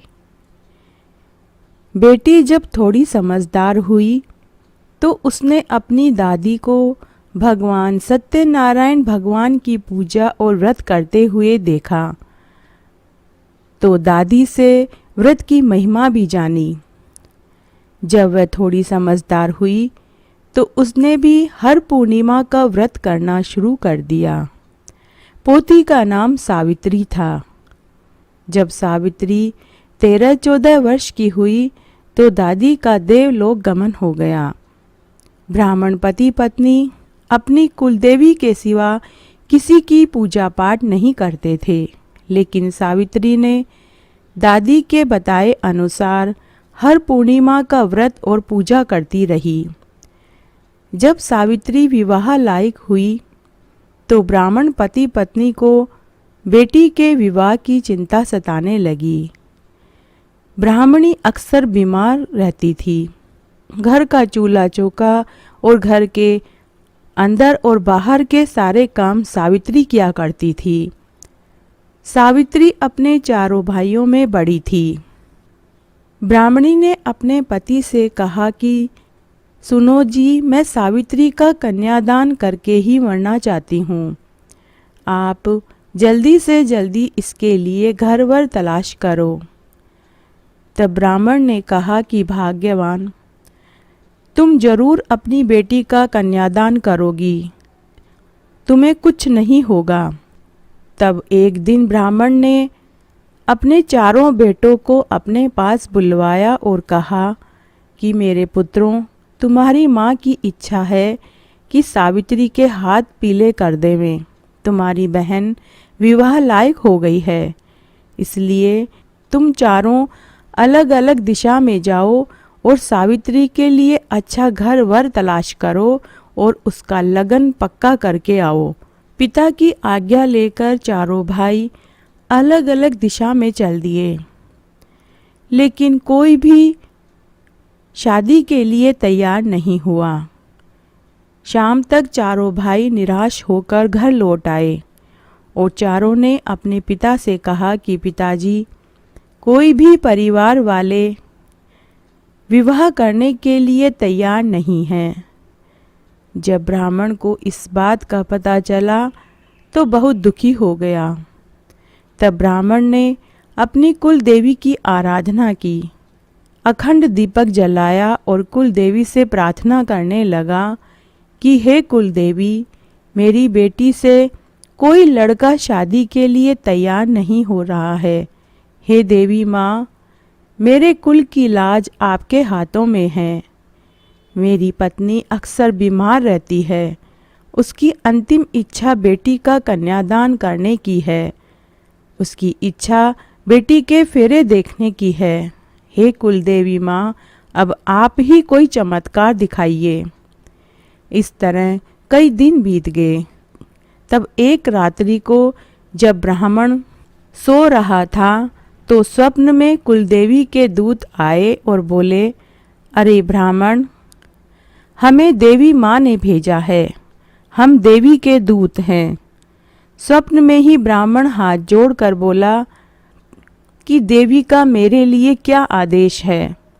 तब दूत बोले, अरे ब्राह्मण, तू सुबह नहा धोकर कुंवारी केवड़ी के गोबर से घर आंगन लीपना और देवी के नाम से हवन करना। हवन में तुम दोनों पति पत्नी अपनी लड़की के साथ बैठना और लड़की से हवन में आहुति दिलवाना। उसके बाद नारियल और प्रसाद बांटना। उसके बाद जहाँ भी लड़का देखने जाओगे, आपकी लड़की का विवाह तय हो जाएगा और जो पहला लगन आए उसी लगन में लड़की का विवाह तय कर देना। इसके बाद दूत अंतर्ध्यान हो गए। ब्राह्मण को भी गहरी नींद आ गई। सुबह जब ब्राह्मण सोकर उठा तो उसे स्वप्न वाली बात याद आई। ब्राह्मण ने स्वप्न वाली बात अपनी पत्नी को बताई। फिर ब्राह्मण ने वैसा ही किया जैसा दूत ने कहा था। सुबह नहा धोकर कुंवारी केवड़ी के गोबर से घर आंगन को लीपा, हवन की वेदी बनाई और अखंड दीपक जलाया और हवन में दोनों ब्राह्मण पति पत्नी अपनी बेटी सावित्री के साथ बैठे और हवन में आहुति दी और शाम को नारियल और मिठाई का प्रसाद पूरे नगर में बंटवाया।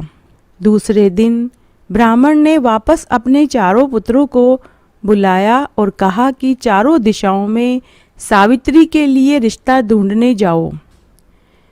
चारों भाई फिर से चारों दिशाओं में चले गए।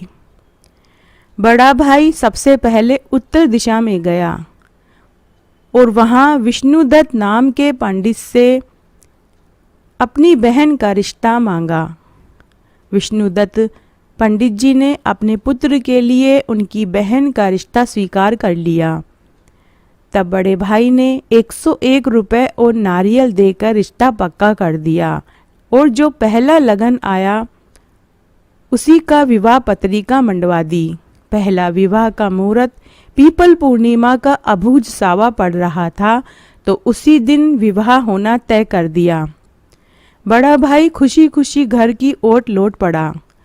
उसके बाद तीनों भाई भी अलग अलग दिशाओं में चले गए।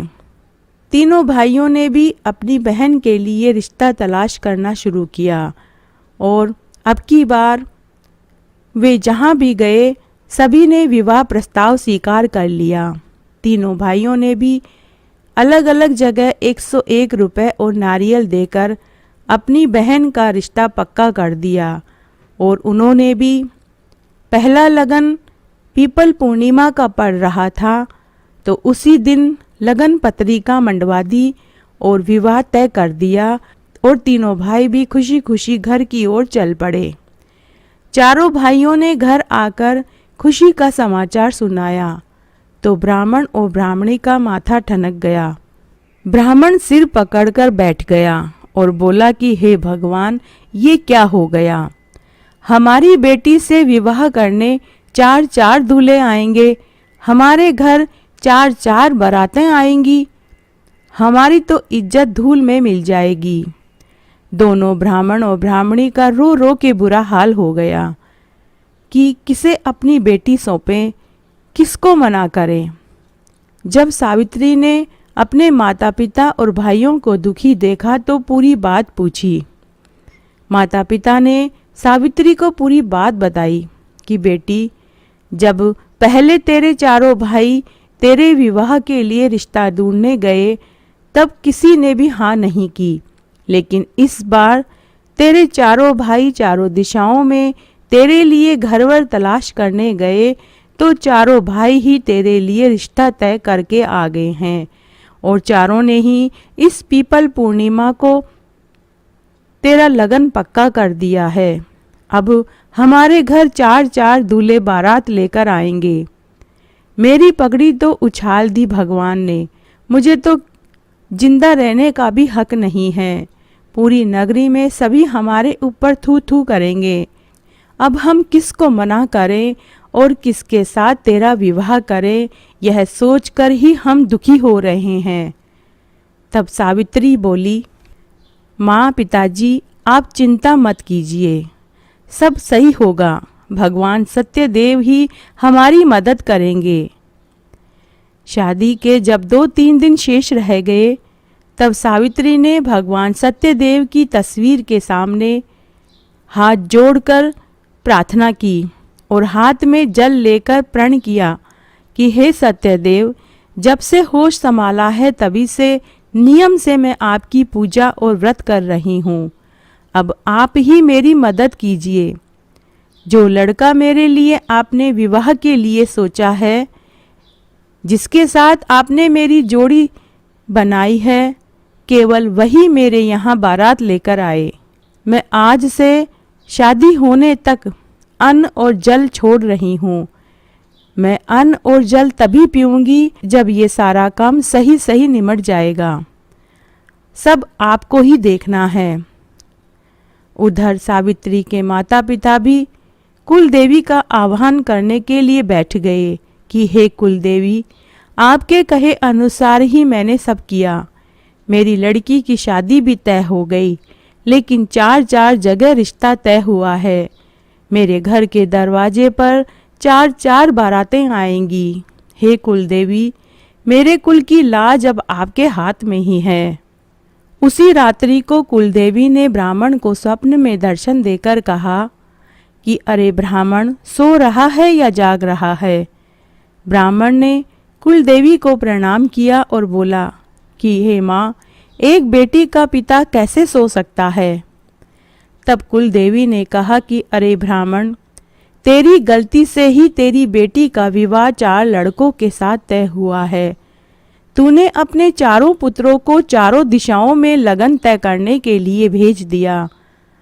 अब तेरी गलती को मैं ही सुधारूंगी। अब तू चिंता मत कर, तेरी गलती को भगवान सत्यदेव सुधार देंगे। तू शादी की तैयारी कर। तेरी बेटी की शादी उसी से होगी जिसके साथ उसकी जोड़ी तय हुई है। जहाँ उसका भाग्य होगा वहीं उसका विवाह होगा। तेरे बड़े पुत्र ने जहाँ लगन तय किया है वही बारात तेरे घर के दरवाजे पर आएगी। अब तू बेफिक्र हो जा और अपनी बेटी की शादी धूमधाम से कर। ऐसा कहकर कुलदेवी अंतर्ध्यान हो गई और ब्राह्मण को भी गहरी नींद आ गई। फिर शादी वाला दिन आया।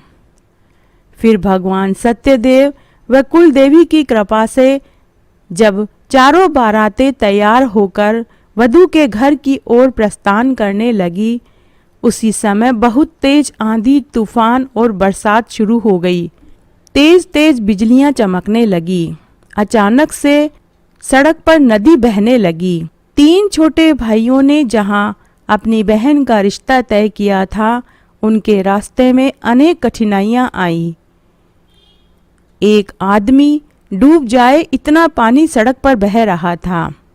उन तीनों की बारात को भगवान सत्यदेव ने आगे बढ़ने ही नहीं दिया। वे वहीं रुक गए और बड़े पुत्र ने जहां रिश्ता तय किया था, पंडित विष्णुदत्त के लड़के से केवल वो बारात ही ब्राह्मण के घर के दरवाजे पर आ पाई, क्योंकि भगवान ने सावित्री की जोड़ी उसी से तय कर रखी थी।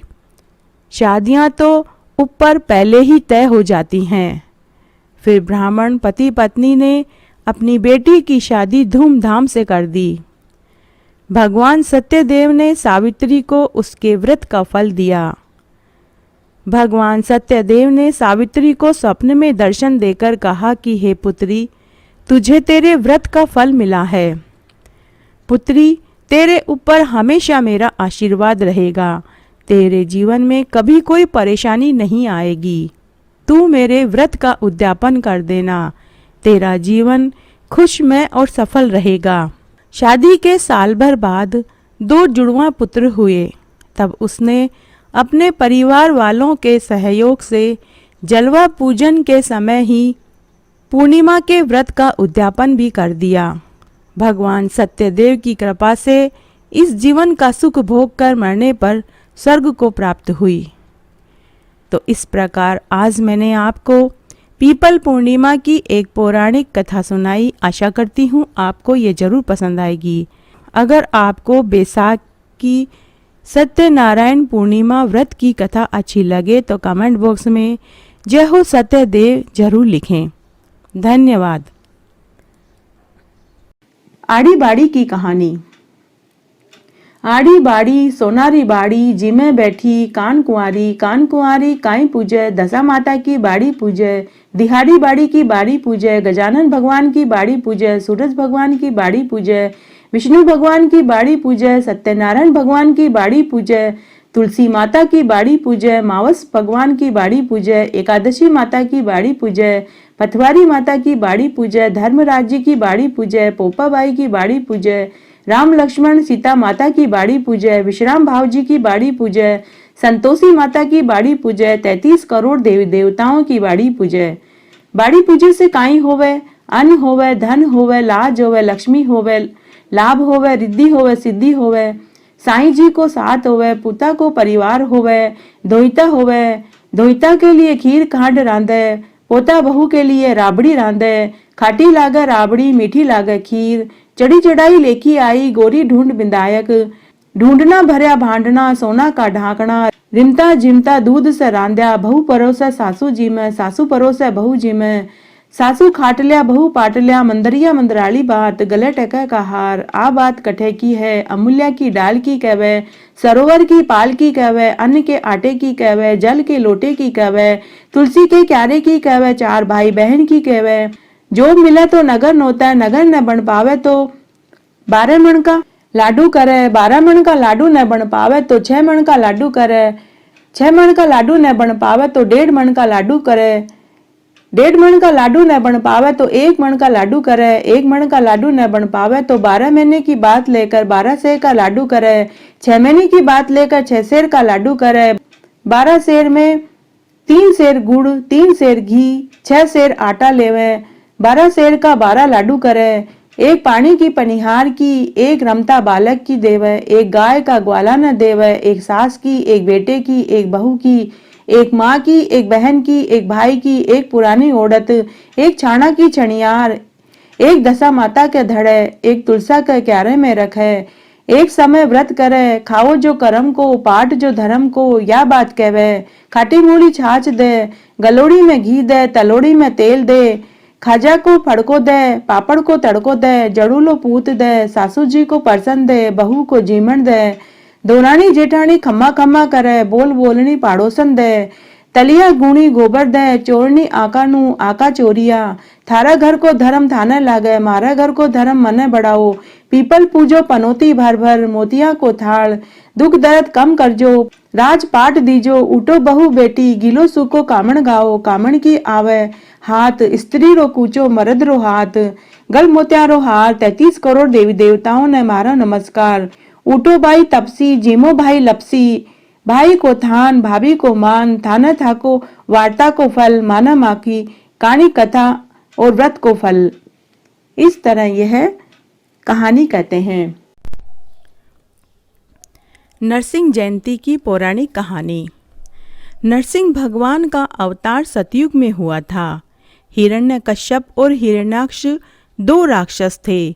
पूर्व जन्म में किए गए पापों के कारण उन्हें यह योनि प्राप्त हुई थी, लेकिन फिर भी उन्होंने पाप करना बंद नहीं किया। हिरण्याक्ष को भगवान ने 12 अवतार लेकर मार डाला था, लेकिन राजा हिरण्यकश्यप ने साधुओं को तंग करना शुरू कर दिया और उनके आश्रमों को नुकसान पहुंचाया। वह सबसे कहता था कि मैं भगवान हूँ, सब मेरा नाम लो। किसी को भी वह पूजा पाठ हवन यज्ञ करने नहीं देता था। जो भी साधु संत ऋषि मुनि यज्ञ होम और हवन करते थे तो वह उन्हें मृत्यु दंड दे देता था और वह ऋषियों और साधुओं को बहुत मारता पीटता था। एक समय उसकी पत्नी ने एक बालक को जन्म दिया जिसका नाम उसने प्रहलाद रखा। जब प्रहलाद 5 वर्ष का था तो विद्या अध्ययन के लिए वह गुरु के आश्रम में चला गया। तब वहाँ पर प्रहलाद भगवान श्री कृष्ण और विष्णु भगवान का परम भक्त बन गया। जब उसके पिता को पता लगा तो उसने आश्रम में से अपने पुत्र को वापस बुलवा लिया। उसने अपने पुत्र को समझाया कि मैं भगवान हूँ, मेरा नाम लिया करो, किसी का भी नाम मत लिया करो। लेकिन उसका बेटा नहीं माना। तब उसने साम दाम दंड भेद सभी अपनाए और अपने बेटे को डराने धमकाने लगा। लेकिन उसके बेटे के ऊपर किसी भी बात का कोई प्रभाव नहीं पड़ता था। उसके पिता ने उसे जहर दिया, पहाड़ से नीचे गिराया, आग में जलाया, किंतु भक्त प्रहलाद का इन सब के ऊपर कोई असर नहीं हुआ। राक्षस राजा हिरण्यकश्यप ने एक बार तपस्या करके एक वरदान प्राप्त कर लिया था कि वह न दिन में मरे, न रात में, न घर में, न बाहर मरे, न किसी अस्त्र से न शस्त्र से मरे, न आकाश में मरे, न धरती पर मरे, न वह आदमी से मारा जाए और न किसी जानवर से। उसने यह अमर होने का वरदान भगवान से मांग लिया था। यह वर प्राप्त करके वह समझने लगा कि अब वह भगवान है, उसे कोई नहीं मार सकता। बस इसी वरदान के घमंड के कारण वह सबके ऊपर अत्याचार करता था और स्वयं को भगवान समझने लगा था। भक्त प्रहलाद को मारने के लिए उसने लोहे का एक मोटा खंभा बनाया और अग्नि की तरह गर्म करवा दिया। वह उस खंभे में प्रहलाद को लिटाने ही वाला था कि तभी खंभा फाड़कर नरसिंह भगवान प्रकट हो गए और तब भगवान ने दहलीज पर हिरण्यकश्यप को अपनी जांघ पर लिटाया और नाखूनों से हिरण्यकश्यप का पेट चीर डाला। उस समय न दिन था न रात थी, गोधूली बेला थी, न आसमान था न धरती थी, जंगह थी, न मनुष्य था न जानवर थे, वे नरसिंह अवतार में थे। न अस्त्र से मारा न शस्त्र से मारा, उन्होंने नाखूनों से उसके पेट को चीर डाला। इस प्रकार वरदान की रक्षा करते हुए भगवान ने हिरण्यकश्यप राक्षस को मार डाला। तो यह नरसिंह जयंती की एक पौराणिक कथा है। आड़ी बाड़ी की कहानी। आड़ी बाड़ी सोनारी बाड़ी, जिमे बैठी कान कुंवारी काई पूजे, दशा माता की बाड़ी पूजे, दिहाड़ी बाड़ी की बाड़ी पूजे, गजानन भगवान की बाड़ी पूजे, सूरज भगवान की बाड़ी पूजे, विष्णु भगवान की बाड़ी पूजे, सत्यनारायण भगवान की बाड़ी पूजे, तुलसी माता की बाड़ी पूजे, मावस भगवान की बाड़ी पूजे, एकादशी माता की बाड़ी पूजे, पथवारी माता की बाड़ी पूजे, धर्मराज जी की बाड़ी पूजे, पोपाबाई की बाड़ी पूजे, राम लक्ष्मण सीता माता की बाड़ी पूजे, विश्राम भाव जी की बाड़ी पूजे, संतोषी माता की बाड़ी पूजे, 33 करोड़ देवी देवताओं की बाड़ी पूजे। बाड़ी पूजे से काई होवे, अन्न होवे, धन होवे, लाज होवे, लक्ष्मी होवे, लाभ होवे, रिद्धि होवे, सिद्धि होवे, साईं जी को साथ होवे, पुता को परिवार होवे, धोइता होवे, धोइता के लिए खीर खांड रांधे, पोता बहू के लिए राबड़ी रांधे, खाटी लागे राबड़ी, मीठी लागे खीर, चढ़ी चढ़ाई लेखी आई, गोरी ढूंढ बिंदायक, ढूंढना भरया भांडना, सोना का ढाकना, रिमता जिमता दूध से रांध्या, बहू परोसे सासू जी में, सासू परोसे बहू जी में, सासू खाट लिया बहू पाट लिया, मंदरिया मंदराली बात, गले टका का हार, आ बात कठे की है, अमूल्या की डाल की कहवे, सरोवर की पाल की कहवे, अन्न के आटे की कहवे, जल के लोटे की कहवे, तुलसी के क्यारे की कहवे, 4 भाई बहन की कहवे, जो मिले तो नगर नोता, नगर न बन पावे तो 12 मन का लाडू करे, 12 मन का लाडू न बन पावे तो 6 मन का लाडू करे, 6 मन का लाडू न बन पावे तो 1.5 मन का लाडू करे, 1.5 मन का लाडू न बन पावे तो 1 मन का लाडू करे, 1 मन का लाडू न बन पावे तो 12 महीने की बात लेकर 12 सेर का लाडू करे, 6 महीने की बात लेकर 6 सेर का लाडू करे। 12 सेर में 3 सेर गुड़, 3 सेर घी, 6 सेर आटा लेवे, 12 सेर का 12 लाडू करे।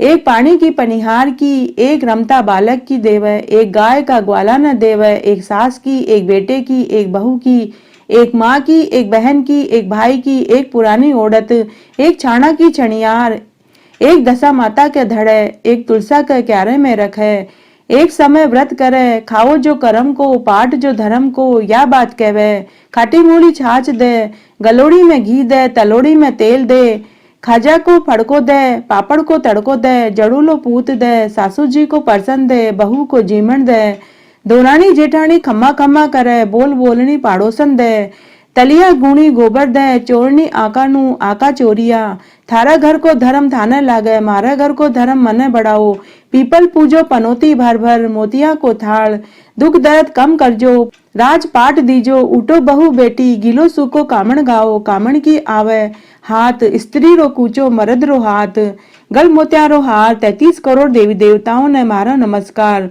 उठो भाई तपसी, जीमो भाई लपसी, भाई को थान, भाभी को मान, थाना थाको वार्ता को फल, माना माँ की कहानी कथा और व्रत को फल। इस तरह यह कहानी कहते हैं। सभी कहानियों के साथ में नगर बसेरे की कहानी जरूर बोली जाती है, तो यह नगर बसेरे की कहानी है। लपियो लपेसरी, तपियो तपेसरी, लपका ने लपको फल मिले, तपका ने तपको फल मिले, माना माँ की कहानी कथा और व्रत को फल मिले।